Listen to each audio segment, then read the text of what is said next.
Good evening friends. তো তোমরা দেখছো WP motivation YouTube channel. WP motivation YouTube চ্যানেলের পক্ষ থেকে প্রত্যেককে স্বাগত জানাই বন্ধুরা। তো আজকে ভিডিও শুরু করার আগে প্রত্যেককে জানাই হ্যাপি ইন্টারন্যাশনাল ওমেন ডে। আজকের দিনটি আমাদের মাতৃময়ী শক্তিকে আমার চ্যানেলের পক্ষ থেকে আন্তরিক শ্রদ্ধা জ্ঞাপন এবং অভিনন্দন জানিয়ে আজকের ভিডিওটা কিন্তু শুরু করছি। সত্যি সমাজের নারীদের অবদান এক কথায় অনস্বীকার্য। তো মমতাময়ী আমার নারী শক্তিকে আজকে আমি তুলনা করে প্রণাম জানিয়ে আজকের কিন্তু ভিডিও শুরু করছি। তো আজকের ভিডিওটা তোমাদের জন্য খুব গুরুত্বপূর্ণ একটা ভিডিও কিন্তু হতে চলেছে। তো ভিডিওটা তোমাদের যত গ্রুপ রয়েছে সেই গ্রুপে কিন্তু বেশি বেশি করে শেয়ার করে রাখার অনুরোধ রইল। তো তোমরা গত কয়েকদিন ধরেই এক্সাম ডেট নিয়ে অনেকে চিন্তিত রয়েছো, অনেক জায়গায় অনেক রকম কথা তোমরা কিন্তু শুনছো। তোমাদের একটা কথা বলে রাখি, গত ভিডিওতে আমি যেটুকু বলার তোমাদের জন্য কিন্তু ক্লিয়ার কাট বলে দিয়েছি, তবুও বলছি বর্তমানে পরীক্ষার কোনো রকম আপডেট এখনও পর্যন্ত কিন্তু উঠে আসেনি। অফিসিয়ালিভাবে পিআরবি বোর্ড কোনো রকম ডেট তোমাদের ঠিক করেনি। তো অনেকে বলছে নাকি এক্সামের মিটিং হয়েছে নাকি, তো সেটা টোটালটাই ফেক। যত হায়ার অফিসাররা রয়েছেন পিআরবি বোর্ডের প্রত্যেকেই এই মুহূর্তে অ্যাভেলেবেল নেই, ওনারা ছুটির মধ্যে রয়েছেন। তো সেই মুহূর্তে মিটিং করা কোনোভাবেই সম্ভব নয়। কোনো জায়গায় বা কোনোভাবেই পিআরবির যে এক্সাম রিক্রুটমেন্টগুলো চলছে তার কোনো রকম এক্সাম কোনো ডেট এখনও পর্যন্ত ঠিক করা হয়ে ওঠেনি। তো যত ভিডিওতে আমি বলে দিয়েছি তোমাদের যে ওবিসি ক্লিয়ারেন্স যতক্ষণ না আসবে এবং গভর্নমেন্ট থেকে যতক্ষণ না সবুজ সংকেত দেবে তোমাদের কিন্তু এক্সাম কোনোভাবেই হবে না। তো কেপিএসআইয়ের রেজাল্টও তোমাদের ওবিসি কেসের জন্য আটকে রয়েছে। অনেকে বলছে এই ব্যাপার, তবুও বলে রাখি তোমাদের নেক্সট যে ডেট রয়েছে সেটাও কিন্তু সম্ভবত পিছোচ্ছে।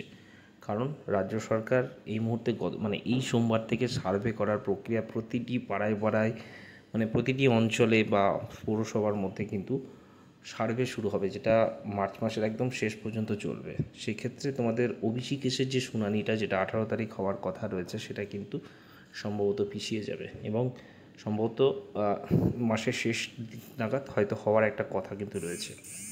তো তোমাদের বলে রাখি, তোমাদের যে পরীক্ষাটি রয়েছে, পরীক্ষার বর্তমানে যতক্ষণ না ওবিসির কোনো একটা সুস্পষ্ট ধারণা বা এখান থেকে কোনো কমপ্লিট একটা ফিডব্যাক আসবে, ততক্ষণ কোনো রকম এক্সাম তোমাদের কিন্তু না গভর্নমেন্ট থেকে পারমিশন দেওয়া হবে, না পিআরবি বোর্ড তোমাদের এক্সাম নিতে পারবে। পিআরবি বোর্ড তোমাদের এক্সাম নেওয়ার জন্য সদা প্রস্তুত। তোমাদের পরীক্ষার হওয়ার যাবতীয় যা প্রসেস, অর্থাৎ কোশ্চিনস বলো বা ওমার্কশিট বলো, সমস্ত কিছু কিন্তু ওনাদের কাছেই রয়েছেন, এক কথায় রেডি রয়েছেন। যে কোনো সময় যদি পারমিশন পাওয়া যায় তোমাদের কিন্তু খুব দ্রুততার সাথে পরীক্ষা হয়ে যাবে। কিন্তু তার আগে ওবিসির একটা শর্ট আউট হওয়ার প্রয়োজন, যেটা যতক্ষণ না আসবে তোমাদের কিন্তু এক্সাম হবে না। যে সোর্স থেকেই বলছে টোটালটাই ফেক। যারা ডাব্লিউপি মোটিভেশনের কাছে বিশ্বাস করে তাদেরকে বলে রাখি, তোমাদের ওয়ার্ডার বা জেল পুলিশের কোনো রকম রোস্টার এখনও পর্যন্ত আসেনি। তো ওয়ার্ডারেরও কিন্তু তোমাদের এক্সামের মানে যে রোস্টার সেটা চেঞ্জ হবে, তোমরা জানো, যেটা তোমাদের কত ভিডিওতে বলেছি।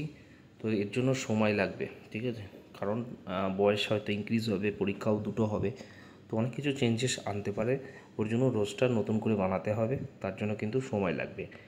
আজ যদি ওবিসি কেস মিটে যায়, ধরে রাখো কেপিএসআই 2023 রেজাল্ট তার 4 দিনের মধ্যে, ধরো সোমবারে যদি সপ্তাহের কেস মিটে, শুক্রবারের মধ্যে তোমাদের কিন্তু রেজাল্ট পাবলিশ হয়ে যাবে, ঠিক আছে। সমস্ত কিছু রেডি রয়েছে, তার 10 দিনের মাথায় মাঠ এবং তার 30 দিনের মধ্যে কিন্তু মেন্স পরীক্ষা হয়ে যাবে। এতই দ্রুত কিন্তু তোমাদের কেপিএসআইটা কিন্তু করানোর পরিকল্পনা রয়েছে। কিন্তু ওই ওবিসি যতক্ষণ না আসবে তোমাদের কিন্তু পরীক্ষা বা মেন্স বা যাবতীয় যা পদ্ধতি সেটা কিন্তু হবে না, ঠিক আছে, এটুকু বলতে পারি। একবার যদি ওবিসির কেস মিটে যায় তোমাদের ব্যাক টু ব্যাক কিন্তু এক্সাম হবে, এটা আবারও বলছি। আমি যদি একটা মিথ্যে কথা বলি, দেখবে 6-7 মাস আগে একটা আপডেট দিয়ে দিয়েছিলাম তোমাদের। তো আন্দোলনের সময় তোমরা জানো অনেক দল ডেপুটেশন গেছিলো ডাব্লিউপি মোটিভেশন যে আপডেটটা দিয়েছে সেই কথাগুলোই কিন্তু ওয়েলফেয়ার বোর্ড বলো বা হায়ার অথরিটিস যেখানেই গেছে প্রত্যেক জায়গায় সেম কথা কিন্তু এসেছে। তো ক্লিয়ার কাট এটাই, প্রত্যেকেই পরীক্ষা নেওয়ার জন্য প্রস্তুত, কিন্তু ওবিসির জন্য প্রত্যেকটাই বাধাপ্রাপ্ত হচ্ছে। যতক্ষণ না ওবিসির কোনো সঠিক ধারণা আসবে, কোনো রকম এক্সাম কন্ডাক্ট কিন্তু করতে পারবে না। ঠিক আছে, তো বলে রাখি তোমাদের ডাব্লিউপিএসআইও রেডি রয়েছে। ঠিক আছে, কেপি কনস্টেবল ডাব্লিউপিএসআই খুব দ্রুততার সাথে করানোর পরিকল্পনা রয়েছে। ওবিসি মিটলেই তোমাদের কিন্তু এক্সামটা হবে, কিন্তু ডাব্লিউপি কনস্টেবলটা একটু হতে দেরি হবে। ঠিক আছে, তবুও তোমরা যারা ডিমোটিভেট হচ্ছে তাদের উদ্দেশ্যে বলে রাখি, ওবিসি কেসটার জন্য আমাদেরকে প্রত্যেকে ওয়েট করতে হবে। জানি প্রত্যেক অ্যাসপিরেন্টদের জন্য এটা খুব খারাপ একটা সময়, অন্ধকার মুহূর্ত চলছে, তো তোমাদের ইমোশনের সাথে খেলা করা উচিত নয়, বা আমি অন্তত এটা চাই না। যেটা সত্য কথা, যেটা সত্য আপডেট, সেটাই দেওয়ার চেষ্টা করলাম। এক্সাম নিয়ে কোনো রকম বোর্ড মিটিং এখনও পর্যন্ত হয়নি। ওবিসি ক্লিয়ারেন্স আসার পরের দিনই হয়তো এক্সাম নিয়ে মিটিং হবে, তারপরেই বিস্তারিত আলোচনা, বা তারপরেই কিন্তু এক্সাম রিলেটেড যে সমস্ত আপডেটগুলো আসবে। রাজ্য সরকার বলো গোটা ডিপার্টমেন্ট থেকে যদি আমরা দেখি, সমস্ত ডিপার্টমেন্টের, ঠিক আছে, অনেক শূন্যপদ পড়ে রয়েছে। ডাব্লিউপি কনস্টেবল বলো, কেপি কনস্টেবল বলো, ঠিক আছে, এসআই বলো, প্রত্যেকটা ভ্যাকান্সি কিন্তু আসবে, কিন্তু ওবিসিটা মেটার পর। ঠিক আছে, তো কলকাতা পুলিশের এতটাই অভাব যেটা হোমগার্ড নিয়োগ করবে তোমরা জানো, তো সেটা নিয়ে আমি একটু পরে ভিডিও করছি, টোটাল হোমগার্ডের কী প্রসেস বা কী রয়েছে। তো আজকে এটুকু বলে রাখলাম, তোমাদের এক্সামের এখনও কোনো কিছু ঠিক হয়নি, এক্সাম রিলেটেড সমস্ত কিছু রেডি রয়েছে, কিন্তু তার আগে ওবিসিটা ক্লিয়ারেন্সের জন্য সমস্ত কিছু বর্তমানে হোল্ড রয়েছে।